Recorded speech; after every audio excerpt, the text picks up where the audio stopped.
Good morning everyone. जैसे कि हमने कल सेकंड चैप्टर स्टार्ट किया और उसमें हमने लास्ट में देखा था कि एक हर्षवर्धन नाम का राजा था जिसकी मृत्यु के बाद नॉर्थ इंडिया के टुकड़े टुकड़े होने लगे, यानी कि नॉर्थ इंडिया जो छोटे छोटे राज्यों में बंटने लगा था। उसके बाद हम आगे देखते हैं कि आगे क्या होता है।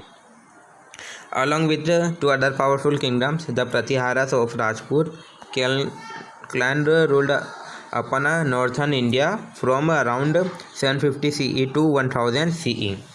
यानी कि दो अन्य शक्तिशाली राज्यों के साथ राजपूत वंश के प्रतिहारों ने उत्तरी भारत पर 750 से लेकर 1000 ईस्वी तक शासन किया। This was followed by the Rajput clans such as the Tomaras who built the city of Delhi का दिल्ली। यानी कि इसके बाद राजपूत वंश हुए, जैसे जो टोमारस था राजपूत वंश से, उनने दिल्ली का यानी कि दिल्ली का निर्माण किया था। आगे देखते हैं। Which was followed by Chauhans, Chandelas, Paramaras, Solankis, Kalachuris, Gahadavalas and Guhilas who started building their respective kingdoms. जैसे ही उसने दिल्ली का निर्माण किया उसके बाद जैसे चौहान हुए, चंदेल हुए, परमारो हुए हैं, सोलंकीज हुए हैं और कलचुरिया जो हुए हैं और गढ़वाल जो हुए हैं, गुहिलो जो हुए हैं, उन्होंने अपना राज्य बनाना शुरू कर दिया। जैसे ही उन्होंने दिल्ली का निर्माण किया उसके बाद इन सब जो वंश थे इन्होंने भी अपना राज्य बनाना शुरू कर दिया था। During 8th to 10th century, the Pratiharas, the Palas, and the Rashtrakutas were involved in war with each other। जैसे कि हम देखते हैं कि 8वीं से 10वीं शताब्दी के दौरान प्रतिहार, पाल और राष्ट्रकूट एक दूसरे के साथ युद्ध में शामिल थे। आगे बढ़ते हैं। Historians often described it as the three struggle, यानी कि इतिहासकार अक्सर इसे त्रिपक्षीय संघर्ष के रूप में वर्णित करते हैं। आगे देखते हैं। They fought to establish control upon northern India along with Kannauj which was strategically a very important city. उन्होंने कन्नौज के साथ साथ उत्तरी भारत पर नियंत्रण स्थापित करने के लिए संघर्ष किया, जो रणनीतिक रूप से बहुत महत्वपूर्ण शहर था। आगे बढ़ते हैं। Located at the bank of river Ganga, it contained which rich resources of the river along with trade and agriculture. Ganga नदी के तट पर स्थित इसमें व्यापार और कृषि के साथ नदी के समृद्ध संसाधन थे।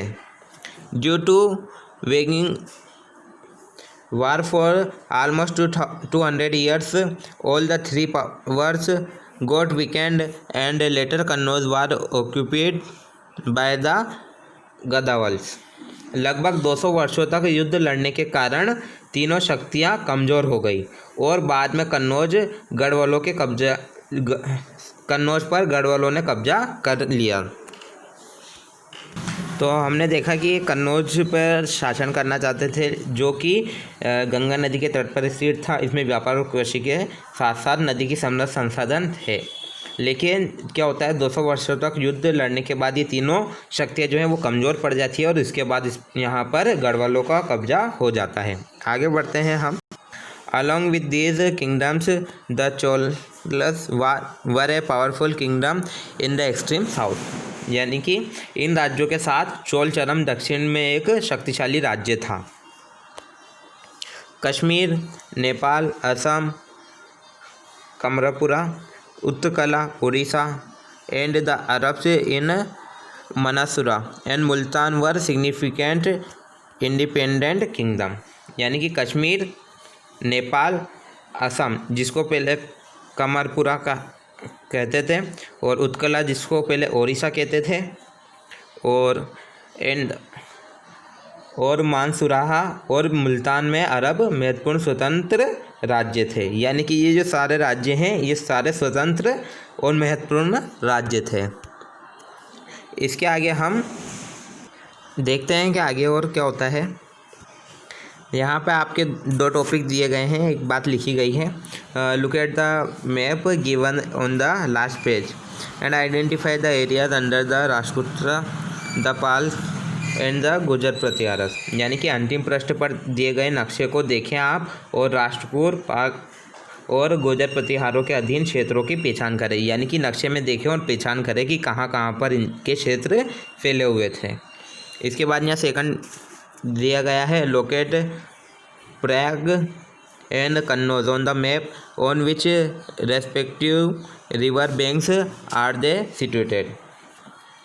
यानी कि नक्शे पर प्रयाग और कन्नौज का पता लगाएं कि वो किस नदी के किनारे स्थित हैं। इसके आगे हम नेक्स्ट क्लास में पढ़ेंगे।